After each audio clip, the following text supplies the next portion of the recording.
Hello, everyone. Guess who's back? Me. Welcome back to Rellatable. My name is Gaby Tomassetti. I'm your spiritual bestie, your spiritual guide, your spiritual coach, your whatever. I'm here for you to help you on your journey. Welcome back to Rellatable. If this is your first time here, relatable, the reason I chose the word relatable is because in my own spiritual journey, when I was 16 and experiencing depression and anxiety and panic attacks for the first time, because I was questioning life, I felt so crazy. Okay, I felt like I was living in the 3D, but I wasn't. It was just a lot. I remember telling my cousin that sometimes people don't need the right answers, they just need people to relate to. And so that is my intention for this show, for this podcast, is that this becomes your safe space to be human, to explore spirituality. My job to share wisdom that I have embodied throughout my life, to share the lessons I've learned through humility and through confidence, and also always reminding you that the answers you are seeking are always inside of you. So I can share messages, I can share personal experiences, but by no way am I trying to impose my beliefs or what has worked for me onto you. I'm all about reminding people of their inner power, and I'm all about encouraging you to decide for yourself, to think for yourself, to trust yourself, to love yourself. So I just want to remind you that if there's anything I say that truly aligns with you in this moment and you want to take that advice and you want to apply it in your life because you feel that it will benefit your highest good, by all means go for it. And if there's anything that I share that maybe you don't resonate with, that is totally okay.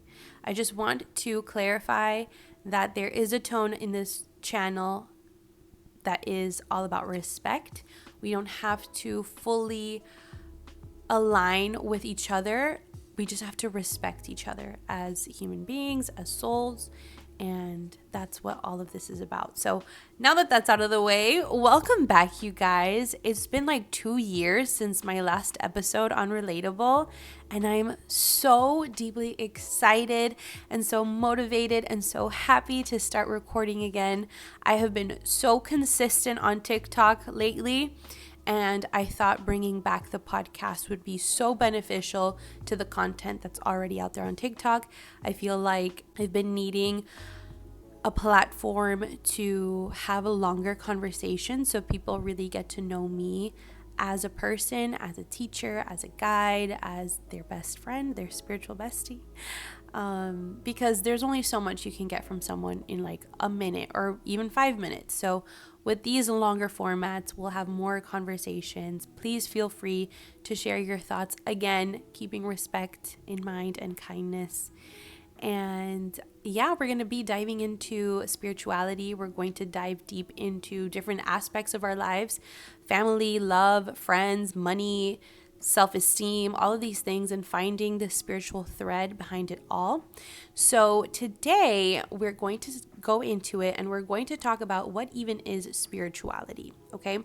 So to me personally, when I say spirituality, I think of the part of us that you can't see, okay?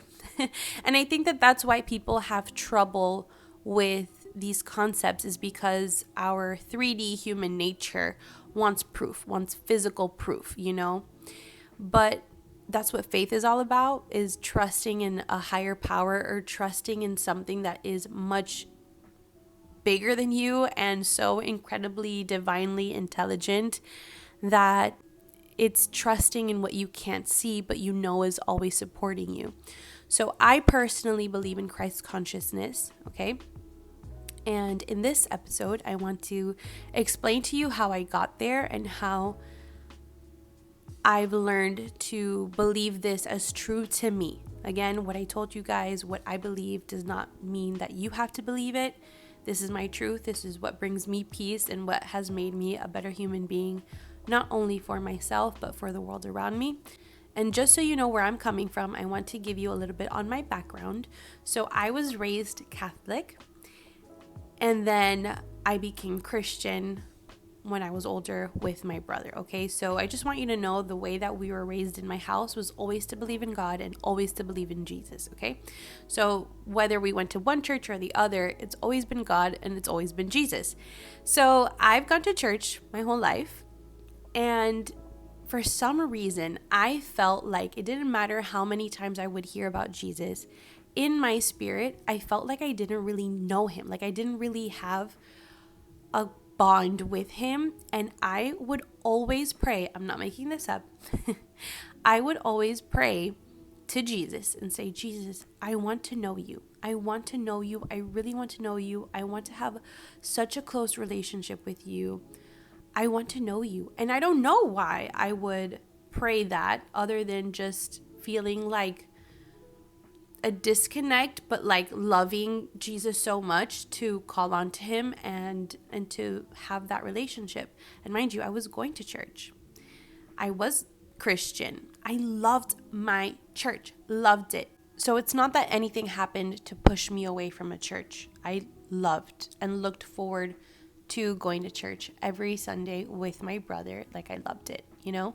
On the other hand, when I was little, I would overhear that my great-grandmother used to read tarot. And again, I was raised in church, raised to pray to God and Jesus. And yet a part of me didn't feel like that was wrong. Like I never felt judgment towards my great-grandmother. I never felt like, oh, that's a horrible thing. It's just like a part of me accepted it as well. And so when I'm 16 and going through panic attacks and anxiety and all this stuff for the first time, you know, that unlocked my curiosity for the world that we live in. And that was where a lot of my anxiety came from, is questioning the world, the human experience that we're in, and why things are a certain way, and why am I me, and why is my name Gaby, and why was I born a woman? Like all of these things, you know, that if you don't have the right container or the right guidance, and especially at such a young age, especially at the time where when I was 16, if you went to a therapist, like it was because you were crazy. It's not like the awareness that we have now. It was very hard. It was very scary. And so that was always a part of me of just like wanting to know deeper truths, but still going to church and loving Jesus. And it wasn't until the pandemic, I was going through a breakup. Well, I mean, I wasn't dating the person, but like whatever, a heartache, okay?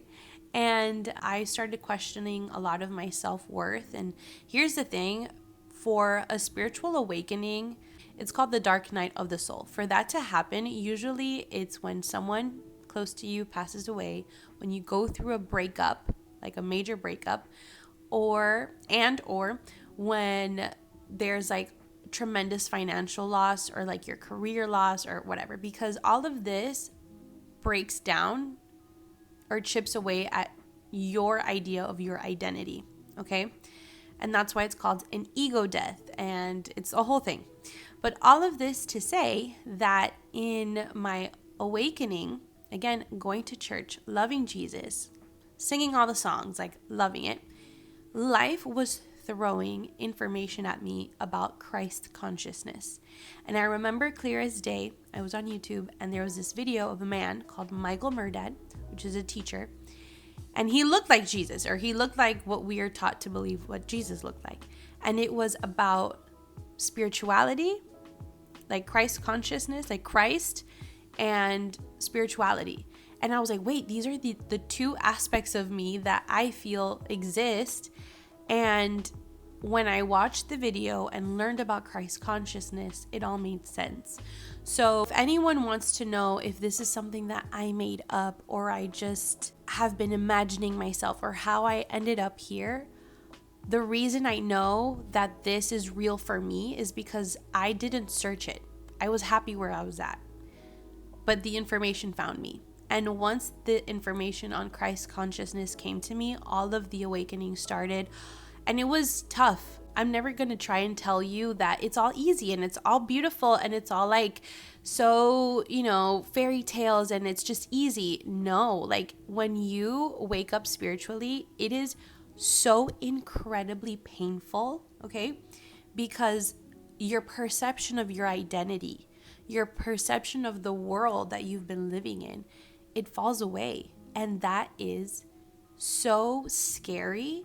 It's so raw, and it's so even lonely. It's very lonely because you stop identifying with a lot of 3D things. Okay. So this is how I got to Christ consciousness. If you don't know what Christ consciousness is, you don't have to believe in it the way that I do. But if you're curious, I suggest looking into it. And looking into it is not harmful. It's just expanding our definition of God. Christ consciousness is waking up to the fact that God is the creator of everything. And because God is the creator of everything, it created the light and it created the shadow. It created you, it created me, it created the plants, it created this water bottle, it created everything, like absolutely everything. And this is the contrast that some people are not aware of. Especially some people that go to church. Well, they say that God is the creator of everything, but they're the first ones to be like, well, God is the creator of everything, but not that. Not tarot. God is the creator of everything, but not astrology. So then my challenge to you, and not in like a weird energy way, it's just, if you can say that God is the creator of everything, but not that, the moment that you say not that, unconsciously you're creating separation. You're creating another entity. So it's contradicting. Okay, so if we know that God is the creator of everything, then he created everything, the light and the shadow. And we, through church, through religion, through whatever you want to call it, okay, we've been taught to create separation without even knowing it. So when you wake up to the fact that, wait, God is in me and God is me, and like, especially when you come from structures that tell you that you're a sinner and you're not worthy of God and all this stuff that's just creating so much shame, guilt, and like just really heavy things that people carry. Again, I was Catholic, so going to church and you have to do the whole thing, like it's my fault, it's people don't know how much this plays out in their life, always carrying around feeling not worthy. And that's a whole different conversation for another day. But I think the reason some people don't like to acknowledge the I am, which is written in the Bible, okay, again, different conversation for another day, is because it all comes back to you. Like there's a huge amount of responsibility that comes with awakening to the fact that God is inside of you and is you and in all of us, and we're individually portions of the one consciousness, the divine consciousness that is God. And so when I wake up to the I am, it's like, well, then I am responsible for my life. I am responsible for my evolution. I am responsible for not playing small anymore. And the discomfort that arises when I finally take up space, it's a lot of work, okay? It's the most rewarding work because it's what frees you, but it's not easy. But just because something is not easy and something is challenging, it doesn't mean that it is bad for you. So for me, when I started embodying, oh wait, God is not only in me, but also in my neighbors, in my family, in all of existence, in the animals, in the plants, and you feel in your whole body, not just your mind, because then there's the ego and then there's the soul. That's, again, another conversation for another day. And if you have any questions, please feel free to type them down. But when you fully live in the awareness, and that's the thing, once you wake up spiritually, you cannot fall asleep again. So when I understood that everything is God and that we are all the same consciousness split into different bodies, but it's the same, the amount of empathy that grows, and I think that this is where people get confused when someone says, oh, well, I am God and you are God and I am the divine expression of God. That's what I say. The divine expression of God. I'm not God in the totality of like, I created the universe, but yeah, but like, no, but like, yeah, but you know what I mean? In the sense that I'm a portion of it and you're a portion of it. And so the divinity lives within us and through us for the world. And I think when you're so brainwashed in religion that is so used to telling you that you're a sinner and that you're this and that you're that, and like to have all this shame, of course it's hard for someone to come from that background and to believe that God is within you, right? So it's like a fear of power. It's like if I were to say, oh, well, then I am an expression of God, then people freak out and it's like, oh, well, then you think that you're so whatever. And it's like, why is that your immediate thought? Because if I say that I'm an expression of God, and to me, God is unconditional love, if I know that I have unconditional love within me, I'm going to show up in the world with unconditional love for myself and those around me, because anything that happens within me happens externally. And if I ever do anything to someone, that's happening in me too.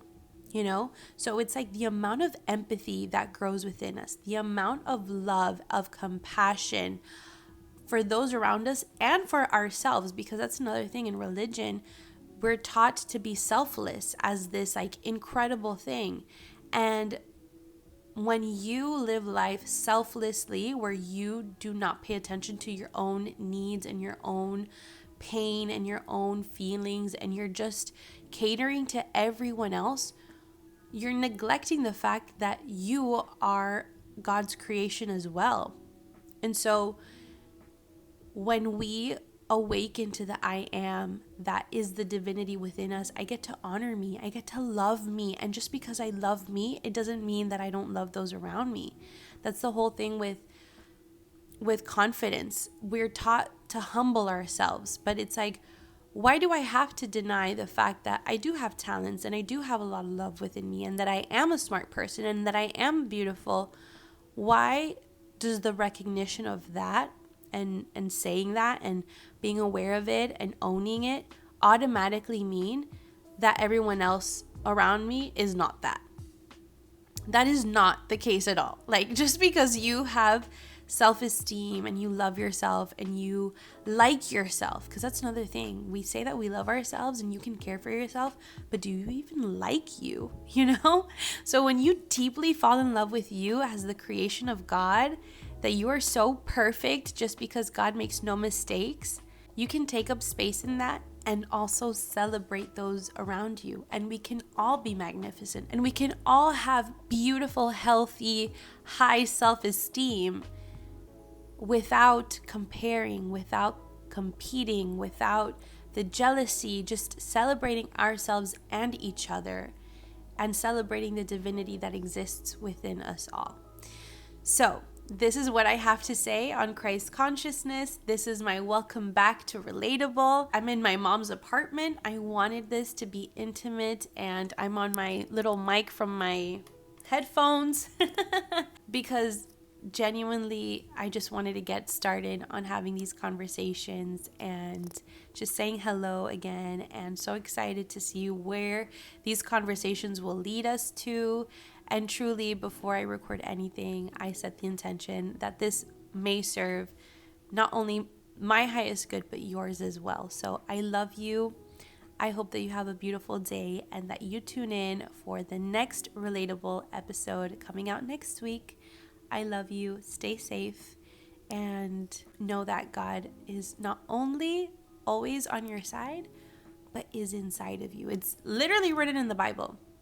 The kingdom of heaven is within you. If I have a box and I say, hey, this remote controller is in the box, okay, and I tell you that thing is in the box, why are you going to look for it in your patio or on top of the fridge or under the bed? It's in the box. That's where it is. So it's written so many times in the Bible. The kingdom of heaven is within you. Why are you going to look anywhere else other than within? I'll leave you with that. I love you. Thank you so much. Have a beautiful day, and I'll see you soon. Bye.